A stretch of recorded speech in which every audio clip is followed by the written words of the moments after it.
तो हेलो दोस्तों, तो आज के इस वीडियो में हॉलो मैन नाम की एक साइंस फिक्शन हॉरर मूवी को एक्सप्लेन करने वाला हूँ। इस मूवी की कहानी एक ऐसे आदमी पे बेस्ड है जो कि खुद पे एक्सपेरिमेंट करता है और गायब हो जाता है। गायब होने के बाद उसकी मेंटल कंडीशन खराब होने लगती है और वो लोगों को मारना चालू कर देता है।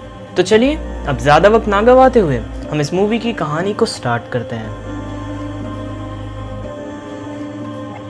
तो मूवी की शुरुआत में हम सेबेस्टियन नाम के एक साइंटिस्ट को देखते हैं जो कि काफ़ी एरोगेंट होता है। सेबेस्टियन एक साइंटिस्ट था और उसने एक ऐसी दवा बनाई थी जिसकी मदद से वो किसी भी जिंदा चीज़ को गायब कर सकता था।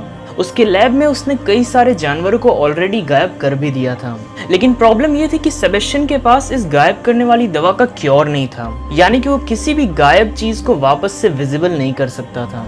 काफ़ी टाइम से वो लोगों को वापस से विजिबल करने वाली दवा पे काम कर रहा था और आज जाके फाइनली उसे कुछ रिजल्ट मिलता है। वो अपनी इस कामयाबी को अपने टीम मेंबर्स के साथ शेयर करता है और वो सभी तुरंत ही इस दवा को टेस्ट करना चाहते थे। उनके लैब में एक गोरिल्ला था जिनको उन्होंने पहले से ही गायब करके रखा था। वो किसी तरह उस गोरिल्ला को पकड़ते हैं और उसे बेड पे लिटा के बांध देते हैं। इन सब के बाद वो उस गोरिल्ला को वो दवा देते हैं जो कि सेबेस्टियन ने बनाई थी। दवा की वजह से हम देखते हैं कि वो गोरिल्ला धीरे धीरे विजिबल हो रहा होता है, लेकिन प्रॉब्लम ये होती है कि उसके पूरे बॉडी में दर्द हो रहा होता है और उसकी हार्ट बीट काफी बढ़ गई होती है। वो सभी लोग किसी तरह उस गोरिल्ला की जान बचाते हैं और फाइनली वो विजिबल हो जाता है और यहाँ पे सेबेस्टियन की दवा काम कर जाती है। वो सभी लोग काफी खुश होते हैं क्योंकि वो इस चीज पे काफी टाइम से काम कर रहे थे। इसके बाद एक मीटिंग रखी जाती है और हमें पता चलता है कि ये सभी एक्सपेरिमेंट्स मिलिट्री के लिए किए जा रहे थे। सेबेस्टियन इस मीटिंग में झूठ बोल देता है कि अभी तक उसे इस दवा की डेवलपमेंट में कोई भी सक्सेस नहीं मिली है। मिलिट्री के लोग इस बात से बिल्कुल भी खुश नहीं होते हैं और वो कहते हैं कि वो काफी टाइम से इस चीज पे काम कर रहा है और अगर उसने जल्दी रिजल्ट नहीं दिया तो फिर वो लोग उसे निकाल देंगे। मीटिंग से बाहर निकलने के बाद सेबेस्टियन लिंडा और मैट से मिलता है जो कि उसी के साथ काम किया करते थे। वो दोनों भी सेबेस्टियन से पूछते हैं कि आखिर उसने मिलिट्री को सच क्यों नहीं बताया। वो कहता है कि अभी तक उन्होंने किसी भी इंसान पे एक्सपेरिमेंट नहीं किया है और इसी कारण से उसने मिलिट्री को ये बात नहीं बताई।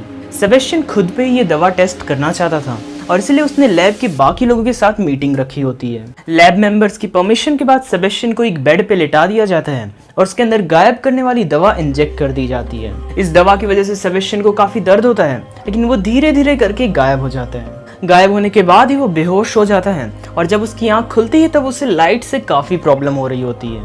वो उस लैब की लाइट्स को ऑफ करवा देता है और इसके बाद उसकी बॉडी का टेस्ट किया जाता है। सेबेस्टियन की बॉडी नॉर्मल होती है और उसने अपने आसपास के लैब मेंबर्स को परेशान करना चालू कर दिया होता है। लैब में जितनी भी लड़कियां थी वो खुद को सेफ फील नहीं कर रही थी।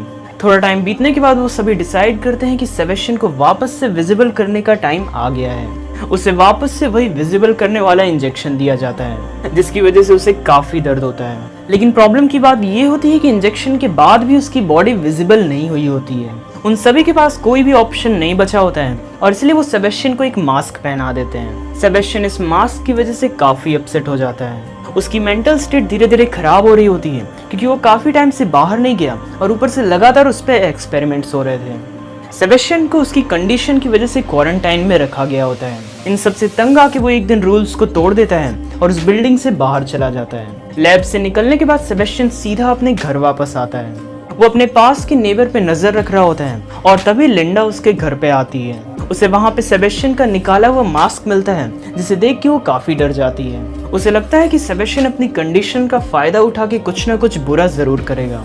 लिंडा वापस से लैब में आती है और वो सबको बताती है कि सेबेस्टियन काफी खतरनाक हो चुका है और अगर उसे लैब से जाने दिया तो फिर वो कुछ भी गलत कर सकता है। और तभी सेबेस्टियन भी लैब में वापस आ चुका होता है। लिंडा उसके पास जाती है और उसे वार्न करती है कि अगर वो वापस से लैब को छोड़ के गया तो फिर वो कमिटी को कंप्लेन कर देगी।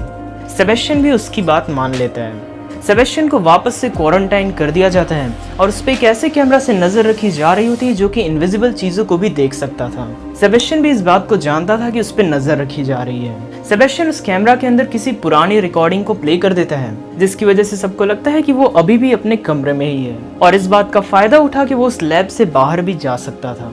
लैब से बाहर निकलने के बाद सबसे पहले वो लिंडा और मैट पे नजर रखता है। वो देखता है कि वो दोनों साथ में रह रहे होते हैं और इस बात से वो काफी गुस्सा हो जाता है। गुस्से में आके वो उनके खिड़की के ग्लास को भी तोड़ देता है और वहाँ से चला जाता है। वो दोनों जब देखते हैं कि खिड़की के बाहर कोई भी नहीं था, तब उन्हें सेबेस्टियन पे शक होता है। लिंडा लैब में कॉल लगाती है और पूछती है कि सेबेस्टियन कहाँ पे है। वहाँ पे जो आदमी उस पर नजर रख रहा होता है वो कहता है कि वो अभी भी अपने कमरे में ही है, क्योंकि अभी भी सेबेस्टियन की पुरानी रिकॉर्डिंग वहाँ पे प्ले हो रही होती है।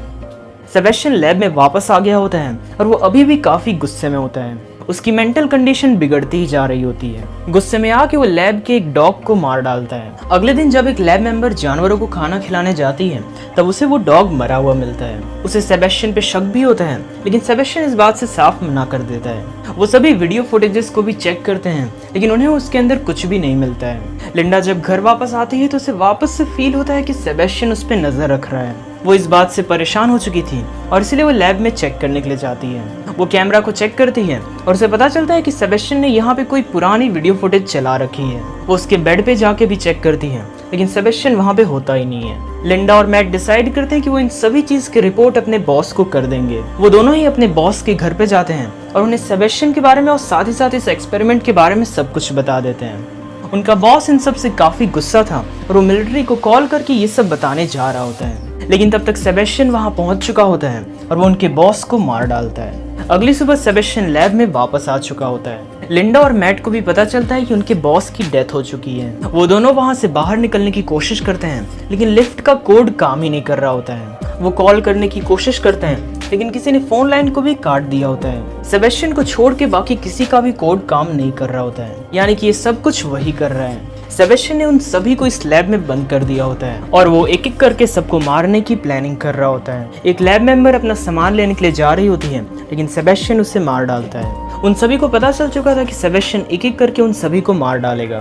उन सभी को एक ट्रेसर से सेबेस्टियन की लोकेशन का पता चलता है और मैट और उसका एक साथी उसे पकड़ने के लिए जाते हैं। सेबेस्टियन मैट के उस दोस्त पे हमला कर देते हैं, जिससे उसका काफी खून बहने लगता है। मैट एक दूसरी लैब मेंबर को कहता है कि वो तुरंत ही ब्लड लेके आए। वो ब्लड लेने के लिए जाती है, लेकिन सेबेस्टियन वहाँ पे आ जाता है और वो उसे भी मार डालता है। ब्लड लॉस की वजह से मैट का दोस्त भी मारा जाता है और अब सिर्फ 3 लोग जिंदा बचे थे। वो तीनों जब साथ में होते हैं, तभी सेबेस्टियन वहाँ पे आता है और वो मैट के दूसरे साथी को भी मार डालता है। मैट उसे बचाने के लिए जाता है, लेकिन सेबेस्टियन उसे भी इंजर्ड कर देता है। वो मैट और लिंडा को एक फ्रीजर रूम में बंद कर देता है और टेम्परेचर कम करके चला जाता है। टेम्परेचर काफी तेजी से नीचे गिर रहा होता है। लिंडा दरवाजा तोड़ने की कोशिश करती है, लेकिन वो ऐसा नहीं कर पाती है। दूसरी तरफ हम सेबेस्टियन को देखते हैं, जो कि अलग अलग केमिकल्स का यूज करके एक बॉम्ब बना रहा होता है। वो बॉम्ब बनाने के बाद उसका टाइमर सेट करता है और वहां से चला जाता है। लिंडा ने इलेक्ट्रोमैग्नेट का यूज करके किसी तरह दरवाजे को खोल लिया होता है। वो मैट को उस फ्रीजर रूम से बाहर निकालती है और उसके पास आग जला देती है, क्योंकि उसकी बॉडी काफी ठंडी हो चुकी थी। लिंडा ने कुछ चीजों का यूज करके एक फ्लेम थ्रोअर बनाया होता है और वो सेबेस्टियन की ओर बढ़ने लगती है। उसे सेबेस्टियन एक लिफ्ट में जाता हुआ दिखता है और वो उस पे फ्लेम थ्रोअर से हमला करती है। सेबेस्टियन की बॉडी लगातार जल रही होती है, लेकिन फिर भी वो लिंडा को मारने की कोशिश कर ही रहा होता है। इसके बाद लिंडा स्प्रिंकलर्स को ऑन कर देती है, जिससे हर जगह की आग बुझ जाती है और अब सेबेस्टियन भी पानी में साफ दिख रहा होता है। सेबेस्टियन लिंडा को मार ही रहा होता है, लेकिन तभी वहाँ पे मैट आ जाता है। मैट सेबेस्टियन के सर पे मार के उसे बेहोश कर देता है। इसके बाद मैट लिंडा को उठाता है और वो दोनों वहाँ से जाने लगते हैं, लेकिन सेबेस्टियन अभी भी जिंदा होता है और वो मैट पे एक रॉड से हमला करने की कोशिश करता है, लेकिन मैट खुद को बचा लेता है और वो उसे वायर्स की ओर धक्का दे देता है। करंट की वजह से उसकी बॉडी विजिबल हो गई थी और वो वहीं पे बेहोश हो जाता है। वो दोनों सेबेस्टियन के बनाए बॉम्ब को ढूंढ देते हैं और देखते हैं कि काफी कम टाइम बचा होता है। वो दोनों लिफ्ट के एक इमरजेंसी एग्जिट का यूज करते हैं और वहां से निकलने लगते हैं और इसी बीच बॉम्ब भी ब्लास्ट हो जाता है। लेकिन तभी सेबेस्टियन वहां पे आ जाता है और वो लिंडा का पैर पकड़ लेता है। लिंडा लिफ्ट के वायर्स को पकड़ लेती है और एक बटन प्रेस करती है, जिसकी वजह से लिफ्ट नीचे गिरने लगती है और उस लिफ्ट के साथ सेबेस्टियन भी नीचे गिरने लगता है। नीचे उस ब्लास्ट की फ्लेम्स भी होती हैं और सेबेस्टियन उसी में जाके मारा जाता है। लिंडा और मैट आखिरी बचे 2 सर्वाइवर्स होते हैं और वो वहां से निकल जाते हैं और मूवी यहीं पे खत्म हो जाती है। तो ये था आज का एक्सप्लेनेशन। उम्मीद करता हूँ कि आपको ये वीडियो पसंद आया होगा। जाते जाते चैनल को सब्सक्राइब कीजिएगा और अगर वीडियो पसंद आया हो तो इसे लाइक करें। तो चलिए मैं आपसे मिलूंगा अगले वीडियो में, तब तक के लिए गुड बाय।